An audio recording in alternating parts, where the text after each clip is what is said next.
شاہ صاحب میں آپ کی بڑی عزت کرتا ہوں، مگر وہ لڑکی اس کا کوئی قصور نہیں، یہ اس کا پیچھا کرتا ہے۔ میرے دوستوں کو نقصان پہنچایا اس نے، اور تو اور میرے ہوٹل میں بیٹھ کر مجھے دھمکایا بھی۔ آدم غصے سے تیز تیز بول رہا تھا۔ بابا ایسا کچھ نہیں ہے، دلاور بولا، منہ بند رکھو اپنا۔ آدم طیش میں آ کر کھڑا ہوا۔ دلاور تم چپ رہو، وزیر شاہ نے دلاور کو ڈانٹا۔ اس سے کہہ دیں میرے جس بندے کا اس نے تبادلہ کروایا ہے اس کو واپس لائے، اور اس لڑکی کے پیچھے اگر اب یہ گیا تو اس کی لاش بھی نہیں ملے گی۔ آدم اپنی ہی سنائے جا رہا تھا۔ جیسا تم نے کہہ دیا ویسا ہی ہوگا، اور بتاؤ۔ وزیر شاہ اب آدم کو اپنے ساتھ والی کرسی پر بٹھا کر اس کی بات سن رہے تھے۔ شاہ صاحب آپ تو جانتے ہیں میرا کوئی بہت بڑا خاندان تو ہے نہیں، اور وہ لڑکی اسے کچھ بھی ہوا تو میں مر جاؤں گا، مگر اسے مار کر ہی مروں گا۔ وزیر شاہ جانتے تھے آدم دھمکیاں نہیں دیتا۔ اسے تو میں ٹھیک کر لوں گا، تم فکر مت کرو۔ وزیر شاہ نے اپنے بیٹے پر ایک غسیلی نگاہ ڈالی۔ ایک آخری بات آپ کو بتانی تھی، آدم نے آہستہ سے وزیر شاہ سے کہا، اور کوٹ سے ایک کاغذ کا ٹکڑا نکال کر وزیر شاہ کو تھما دیا۔ اس کاغذ پر ایک نمبر لکھا تھا۔ وزیر شاہ کے چہرے پر ایک رنگ آ رہا تھا اور ایک جا رہا تھا۔ یہ تمہیں کیسے پتا؟ وزیر شاہ نے پوچھا۔ ایسا بہت کچھ ہے میرے پاس، بس کوشش کریں کہ مجھے اس حد تک نہ جانا پڑے، آدم نے آہستہ سے کہا، پھر اپنا پسٹل اٹھایا اور کوٹ اتار کر واحد کے سامنے رکھا۔ یہ میری طرف سے ہے، تمہارے لیے۔ واحد وہ ٹکسیڈو پا کر خوش ہوا تھا۔ آدم جا چکا تھا اور وزیر شاہ اس کاغذ پر لکھے نمبر کو دیکھتے رہے۔ بابا کیا ہے اس کاغذ پہ؟ دلاور نے پوچھا۔ یہ سب تمہاری وجہ سے ہوا ہے، وزیر شاہ غصے سے بیٹے پر چیخے۔ بابا میں نے کچھ نہیں کیا۔ دلاور اور اس کے نہ ختم ہونے والے جھوٹ۔ تم جاننا چاہتے ہو آدم سلطان کیا ہے؟ وزیر شاہ نے کہا۔ زبیر، زبیر! وزیر شاہ نے چوکیدار کو آواز دی۔ جی مالک، زبیر آیا۔ کیا تم نے آدم کی اندر آنے سے پہلے تلاشی لی تھی؟ وزیر شاہ نے پوچھا۔ جی مالک، لی تھی تلاشی۔ زبیر کی بات پر سب چونکے۔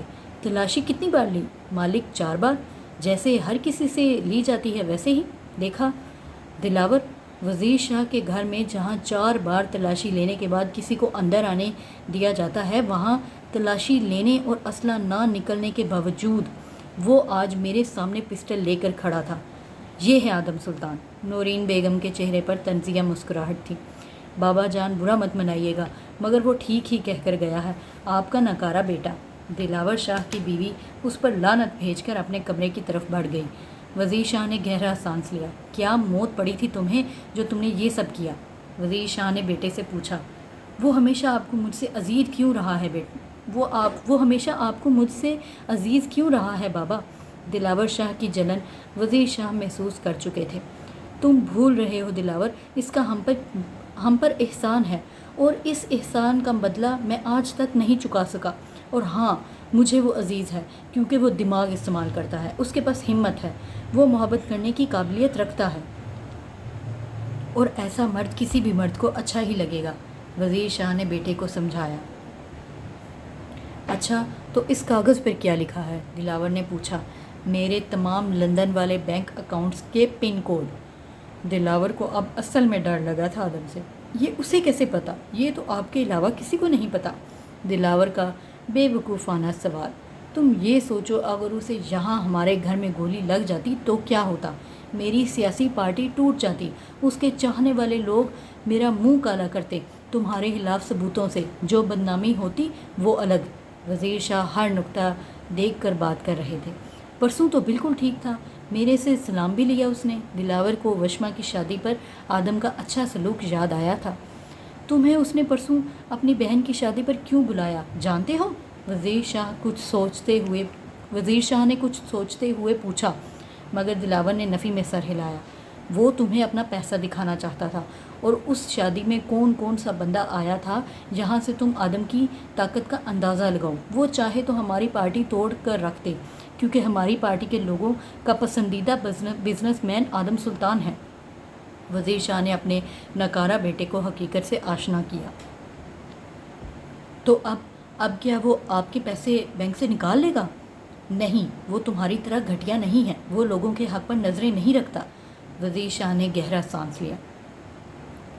وزیر شاہ اپنے اسٹڈی روم میں بیٹھے تھے جب ان کو آدم کا بچپن یاد آ رہا تھا۔ آدم ایک چائے کے ڈھابے پر بیرا گیری کا کام کرتا تھا۔ اسے ڈھابے پر کام کرتا دیکھ ایک دن وزیر شاہ کے ذاتی گارڈ نے اسے وزیر شاہ کے گھر کام کرنے کی پیشکش کی۔ اس طرح آدم نے چائے کے کھوکھے سے وزیر شاہ کے گھر کا رخ کیا۔